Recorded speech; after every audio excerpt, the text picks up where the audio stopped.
Bonjour à tous et bienvenue dans Paris Studio. Cette année marque un anniversaire historique. L'Organisation des Nations Unies fête ses 80 ans. Créée en 1945 dans l'espoir de préserver la paix et d'éviter l'horreur d'une troisième guerre mondiale, l'ONU reste au cœur des grands défis de notre temps.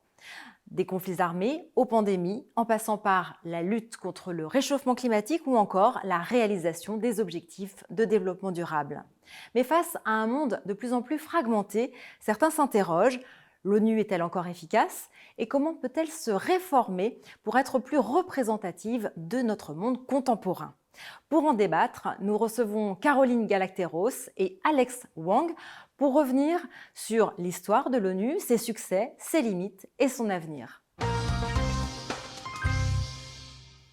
Merci Caroline Galacteros et Alex Wang d'avoir accepté notre invitation. Je vais tout de suite vous présenter. Caroline Galacteros, vous êtes docteur en sciences politiques, géopolitologue et vous intervenez dans de nombreux médias et sur votre chaîne YouTube qui s'appelle Paix et Guerre, dans laquelle vous analysez avec un regard indépendant les défis contemporains.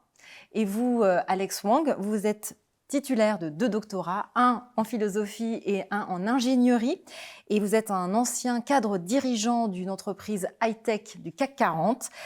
Vous publiez régulièrement dans la revue Conflit, dans laquelle vous apportez une perspective unique sur les relations internationales et en particulier sur les échanges entre la Chine et l'Europe. Alors, nous allons donc parler aujourd'hui de l'ONU. On va revenir tout d'abord sur l'histoire de l'institution onusienne. En 1945, à San Francisco, l'ONU naît des ruines de la Seconde Guerre mondiale. Quels étaient ses objectifs? Quels étaient les objectifs de ses fondateurs lors de la création de cette organisation? Caroline Galacteros. Écoutez, les objectifs étaient généreux et ambitieux. Il s'agissait effectivement, sur le champ de ruines de la Deuxième Guerre mondiale, de trouver une enceinte. Il y avait eu dans les années 20 le projet de la Société des Nations, mais qui avait avorté. Et donc l'idée, c'était de rassembler tous les États du monde avec un forum et aussi des principes et une charte. Et la charte de l'ONU, même si elle n'est guère respectée depuis quelques décennies, est très importante sur le fond, par les principes qu'elle a institués. Et donc, il s'est agi d'organiser la vie internationale, les relations internationales de l'après-guerre, sur un mode, si possible, non conflictuel, et où, avant de lancer des interventions ou des réactions, il fallait tout de même arriver à une forme de consensus, en fait, sur une situation de crise ou de conflit. Alexandre, vous voulez ajouter quelque chose sur cette volonté donc, de créer un monde plus stable? Surtout pour éviter une autre guerre, la troisième guerre. Voilà. Donc tout le monde ensemble pour développer les relations amicales entre les nations et puis aussi participer autant que possible aux travaux des Nations Unies. L'un des rôles centraux de l'ONU est donc le maintien de la paix. Quels étaient les moyens qui étaient donc prévus pour maintenir la paix dans le monde, Caroline Galacteros? La pierre d'angle, en fait, du maintien de la paix, voire du rétablissement de la paix, c'était le chapitre 7 de la charte. C'est-à-dire qu'à partir du moment où il était considéré par le Conseil de sécurité, qui était un peu l'organe de tête des Nations Unies, il y avait l'Assemblée générale avec tous les États et puis un Conseil de sécurité avec 15 membres, 5 permanents. Donc, à partir du moment où il était considéré par le Conseil de sécurité qu'il y avait une menace sur la paix et la sécurité et la stabilité ou la sécurité internationale, il pouvait être décidé une intervention. Tout ça était bâti sur un équilibre et notamment sur une bipolarité très nette entre les États-Unis et l'URSS. Mais il y avait cette bipolarité très structurante qui, en même temps, permet... Alors, il y avait beaucoup de conflits indirects qui géraient la rivalité, en fait, entre les deux grands, mais il y avait quand même des canaux de communication, des moyens de faire baisser les tensions, mais à partir du moment où l'équilibre, où la fin de la guerre froide est arrivée et où il y a eu d'un seul coup un déséquilibre de puissance très fort, tout a été déséquilibré. Et ça a été la phase de l'unipolarité un peu triomphante et un peu déstabilisatrice, il faut bien le dire. Voilà. Alex Wong, est-ce que vous voulez ajouter quelque chose? Tout à fait. Donc il y a 2 étapes. Donc on est dans le 3e qui arrive. Dans la première étape, c'était à peu près équilibré. Et puis après, quand les États-Unis pensent qu'il n'y a que lui dans le monde, ils commencent à faire ce qu'il a envie de faire. Par exemple, guerre en Irak. L'ONU ou pas l'ONU, je m'en fous, donc j'y vais. Voilà, donc maintenant, on va voir dans la 3e époque comment on va jouer. Oui, alors, le jeu a changé. Parce que le jeu a changé Oui. et un autre acteur est là. Voilà. On va continuer à en parler. Pour mieux cerner le regard porté par nos concitoyens sur cette institution, je vous invite à regarder ensemble ce micro-trottoir tourné dans les rues de Paris.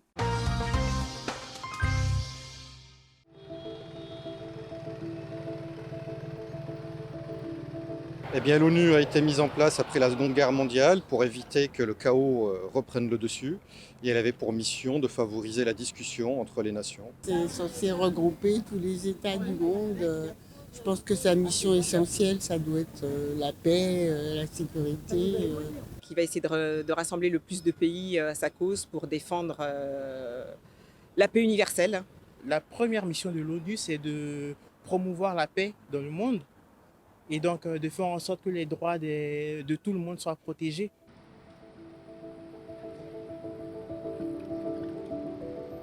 C'est une belle organisation, mais qui n'a pas le pouvoir d'arrêter les guerres et de faire la paix. Je pense que la perfection n'existe pas et qu'elle essaie quand même de remplir cette mission, même si parfois il y a des obstacles. De nombreux membres de l'ONU finalement agissent à leur guise et n'ont que faire des recommandations ou des décisions de l'ONU, de l'Assemblée générale notamment. Les déclarations par exemple sur la situation du niveau du réchauffement climatique, où on a l'impression d'entendre Greta parler, mais en fait c'est le secrétaire général de l'ONU et ses paroles malheureusement ne sont pas entendues.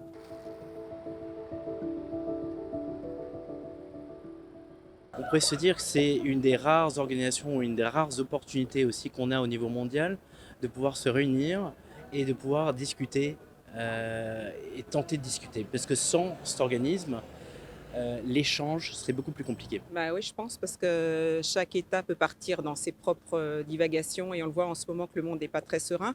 Et le fait d'avoir une organisation mondiale protège un petit peu et certainement met un petit peu adoucit un petit peu les mœurs un peu agressives de chaque pays. Oui, je pense que c'est important d'avoir ce genre d'institution parce qu'on voit très bien aujourd'hui il y a de nombreux conflits dans le monde. C'est indispensable, plus que jamais. Sans discussion, rien n'est possible pour essayer de concilier les différents points de vue. Ouais, ça me paraît essentiel. Et je pense que ceux qui s'en éloignent porteront la responsabilité peut-être de conséquences beaucoup plus graves. D'après vous, est-ce qu'on peut la considérer comme toujours indispensable à la stabilité mondiale dans ces conditions? Caroline Galacteros ou Alex Wong, comme vous voulez. Oui, pour moi, l'ONU est tout à fait indispensable. Simplement, il faut lui redonner un souffle, il faut rétablir sa légitimité, il faut réinstaurer et respecter de nouveau les principes fondateurs de la Charte. Et les principes fondateurs de la Charte, c'est l'égalité entre les États, c'est l'inviolabilité des frontières, c'est le respect de la souveraineté des États membres, c'est une certaine façon de concevoir en fait le dialogue aussi et la coopération entre les États. Tout ça est effectivement en mauvaise forme, c'est le moins qu'on puisse dire.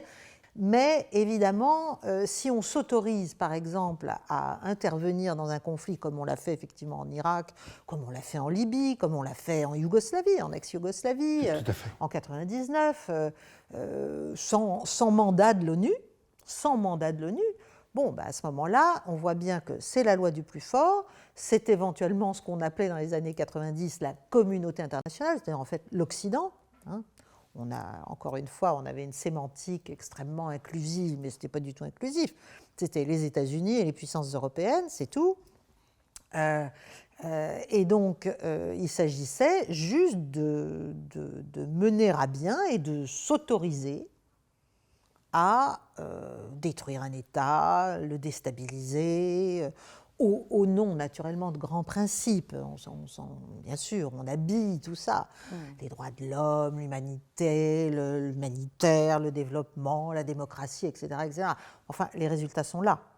Ça n'a jamais apporté, aucune des interventions depuis les années 90 n'a jamais apporté le règne des droits de l'homme, la démocratie, le développement, la prospérité. Enfin, je ne sais pas, à moi, je veux bien être démenti, mais je crains de ne pas pouvoir l'être, à vrai dire. Tout à fait d'accord. Donc, malgré les imperfections, l'ONU est indispensable. Premièrement, c'est un cadre de légitimité. Ça représente un cadre de légitimité. Deuxièmement, c'est un outil de faire dialoguer les pays, les grands et les petits, appliquer le droit de égalité souveraine. Oui. Égalité souveraine, donc pas double standard. Pas double standard. Et puis aussi, l'ONU est acteur principal de beaucoup de chantiers. Donc l'OMS, FAO, UNESCO et COP, etc. Donc ça reste utile. Ça pose des problèmes d'efficacité, mais ça indispensable. Lors de la dernière Assemblée générale de l'ONU qui se tenait à New York au mois de septembre, c'était donc la 80e, puisqu'on fête cette année cet anniversaire, le secrétaire général de l'ONU lui-même a exprimé ses inquiétudes concernant la fragmentation du monde et l'affaiblissement du multilatéralisme, puisque c'est cela dont il s'agit. Comment interprétez-vous ces propos venant donc du secrétaire général lui-même de l'ONU? Il a raison. Évidemment, on voit bien qu'il y a là, en fait, un empire en déclin, en termes de crédibilité, qui est l'Empire américain et l'Occident, d'une manière générale, qui s'est crispé, qui maintenant entre dans une phase de réponse beaucoup plus agressive, et ça se voit maintenant, notamment depuis l'arrivée de la nouvelle administration Trump. Et donc, effectivement, il y a dans le monde, de fait, une multipolarité et la nécessité d'un grand multilatéralisme, mais de fait aussi, il y a une puissance qui n'a pas du tout envie que ça advienne. Et donc, on a ce problème, si vous voulez, jusqu'à la fin de la bipolarité, jusqu'à la fin de la guerre froide, finalement. Bien sûr, il y avait des problèmes au sein du Conseil de sécurité de cet organisme de tête, parce qu'il y avait des vétos de l'un, de l'autre, des membres permanents, qui faisaient que sur certains sujets, les grands n'étaient pas d'accord, et le disaient. Mais le truc, c'est qu'on respectait ces vétos. À partir des années 80, on ne respecte plus ces vétos, et on explique que c'est parce qu'il y a le droit de veto, c'est l'ironie du truc, parce qu'il y a un droit de veto, du coup, le Conseil de sécurité ne serait plus légitime, et l'ONU elle-même ne le serait pas, parce qu'en fait, on n'arriverait pas à produire des décisions opérationnelles, entre guillemets. Mais précisément, si on n'arrive pas à les produire, c'est parce qu'il y a un problème d'interprétation. En fait, il faut changer de mentalité vis-à-vis de la gestion des foyers, de conflits, de crises, de tout ce qui cloche à l'échelle d'une planète entre 194 ou 195 États ou 196 avec la Palestine. Voilà, on ne peut pas tout gérer tout seul et juste décider et attendre que les autres se soumettent. Ça ne marche absolument plus. On a quitté la période de l'unipolarité. Donc effectivement, on est dans la nécessité d'une multilatéralité et on est dans la vérité d'un monde multipolaire. Alexandre ? Si l'un des fondateurs adopte une attitude unipolaire, ça peut plus marcher. Non. Parce que c'est la paralysie complète de tout l'ONU. Donc, on devrait, comme tu dis, on devrait s'adapter. Le monde a changé, Le monde n'est plus le même. L'ONU doit s'adapter. On ne peut pas gérer les choses avec les règles de 1945. Même si les principes, on garde le même principe, on devrait changer. Notamment, peut-être on peut ajouter quelques membres au Conseil de sécurité. Donc, ça fait partie des idées. Voilà, côté l'Inde, l'Afrique ou autre. Oui, un siège pour l'Afrique. Un siège parce que le monde a changé. Un siège pour l'Afrique, un siège pour l'Amérique latine, pourquoi pas. Voilà, parce que le monde a changé. Alors, il y en a un autre qui critique l'ONU, mais qui n'a peut-être pas les mêmes idées que vous pour réformer cette institution. C'est le président américain Donald Trump qui, lors de son discours cette année, à cette même Assemblée générale, a vivement critiqué les institutions multilatérales et remis en question même le rôle de l'ONU. Comment interprétez-vous cette position américaine ? Sa critique est en partie fondée, parce qu'il y a tous ces problèmes-là pour l'ONU. En même temps, il a exprimé très clairement le dégagement de l'US vis-à-vis de l'ONU. Donc, il ne va plus jouer ensemble avec tout le monde. Donc, c'est moi-même, et puis le reste, je m'en fous. Donc c'est American First. Oui, c'est très logique enfin, que Donald Trump ne souhaite pas jouer avec les règles d'une communauté qu'il ne pourrait pas contrôler. C'est tout le problème. Voilà, parce que l'ONU, c'est aussi tout un travail sur des clientèles. Ça l'a toujours été depuis la création de l'organisation, c'est-à-dire que les États les plus influents entretenaient d'une certaine façon des clientèles, soit celles des anciens empires, soit d'autres sur certains sujets. Et tout ça, évidemment, n'est pas favorable à des États-Unis qui ont pris l'habitude d'agir comme bon leur semble en se passant de tout blanc-seing. Enfin, voilà. La Chine a récemment proposé une initiative pour la gouvernance mondiale. Tout d'abord, est-ce que vous pourriez nous expliquer ce que c'est que ce concept, Alex Wang, et puis après, peut-être nous expliquer comment elle pourrait inspirer ou orienter une future réforme de l'ONU ? Si on lit bien cette initiative, on lit bien le charte des Nations Unies, ce sont les mêmes. Ce sont les mêmes catégories de concepts. Donc les quatre, ce qu'on a un peu mis à jour. Donc c'est quoi ? C'est l'égalité souveraine. Voilà. Et puis aussi. Il y a l'état de droit aussi. L'état de droit, et puis aussi pas de double standard, et puis aussi multilatéralisme, et puis les actions centrées sur l'homme. Donc ce sont les mêmes, exactement les mêmes. Caroline Galacteros, vous voulez nous parler de cette initiative pour la gouvernance mondiale ? Ce qui est très intéressant, c'est que c'est évidemment un véhicule idéal pour séduire et rassembler beaucoup de pays qui, évidemment, ne se sentent plus du tout pris en considération dans le système international tel qu'il est aujourd'hui, précisément, parce qu'il est devenu extrêmement brutal, extrêmement sauvage dans ses modes d'action. Donc, l'initiative chinoise sur la gouvernance mondiale, c'est une façon de rassembler et de faire venir dans une autre sphère d'influence beaucoup d'États qui sont un peu orphelins d'une forme de légitimité internationale, parce qu'ils voient bien que leurs intérêts ne sont absolument pas pris en compte. Alors, la France est un membre permanent du Conseil de sécurité de l'ONU. La France défend donc évidemment le multilatéralisme. Comment définiriez-vous son rôle aujourd'hui au sein de l'ONU ? Alex Wang ? Voilà. Et auparavant, quand on a un problème, quand on a un conflit, on tourne vers la France. Et alors ? Voilà, donc demander l'avis, demander conseil, etc. Depuis un certain moment, on n'entend plus la voix de la France. Donc, où est partie la France ? Donc, il s'est US, donc, notamment pour la guerre en Ukraine. La France peut très bien, c'est une opportunité pour la France s'exprimer. Caroline Galacteros, pourquoi est-ce que la France est inaudible aujourd'hui, d'après vous? Parce qu'elle a décidé de ne plus être entendue, de ne plus exister de manière singulière.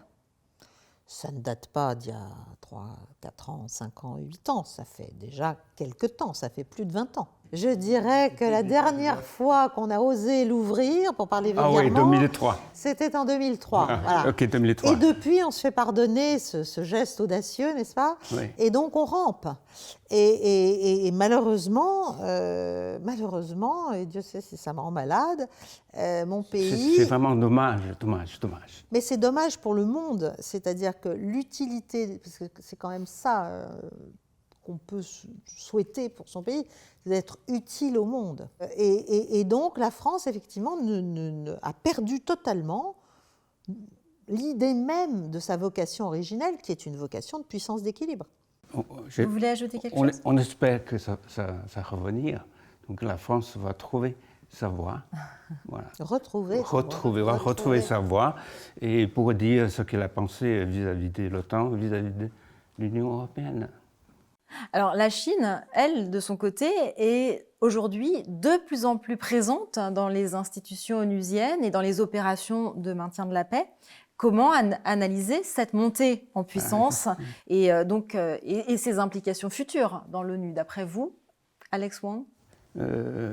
Donc de plus en plus présente, ça c'est une réalité, donc on ne va pas répéter là-dessus. Donc, y compris pour la contribution financière. Maintenant, c'est le deuxième contributeur de l'ONU. Et aussi, la Chine commence à proposer des initiatives. Donc, on en a déjà eu 3. Donc, développement, sécurité et civilisation. Et le 4e, donc... sur la gouvernance mondiale. Sur la gouvernance mondiale. Donc, c'est une proposition... sur des choses très, très importantes. Caroline Galacteros. Oui, la Chine agit comme un pôle en fait de rééquilibrage possible. C'est quand même très difficile d'aller contre les principes de l'initiative sur la gouvernance mondiale, quoi. Ou alors, ça veut dire qu'on est un va-t-en guerre invétéré et qui s'assume, ce qu'on n'assume pas, parce qu'on n'assume pas qu'on est des va-t-en guerre. On explique que c'est pour faire la paix qu'on est en fait dans des positions de plus en plus belliqueuses. La France et la Chine sont toutes les deux attachées au multilatéralisme et au rôle de l'ONU. Disons que la France parle un peu plus, ou beaucoup plus, de l'universalisme, donc de Jean-Jacques Rousseau, etc. Donc la Chine parle un peu plus de l'égalité souveraine des nations. Donc voilà, c'est une différence. Oui, c'est-à-dire que c'est vrai, du côté français... On voit le monde. Oui, puis on a toujours cette position plus ou moins assumée, enfin, on le dit plus ou moins clairement, mais enfin, on a quand même toujours... On a une espèce de position de surplomb moral et de prétention implicite à donner le ton quand même. Et comme il y a d'autres modèles qui se proposent, le modèle chinois, d'autres visions en fait de l'équilibre mondial et de ce qu'on peut faire avec les autres acteurs du monde en les laissant exister tout en coopérant avec eux, eh ben, on a affaire à forte partie aujourd'hui. Dans un monde marqué par la rivalité accrue entre grandes puissances, quel rôle pourrait jouer l'ONU, d'après vous, dans les, disons, 20 prochaines années, pour rester une plateforme crédible de coopération? Alex Wang. Je dirais 3 choses. Premièrement, il faut réformer. Vraiment.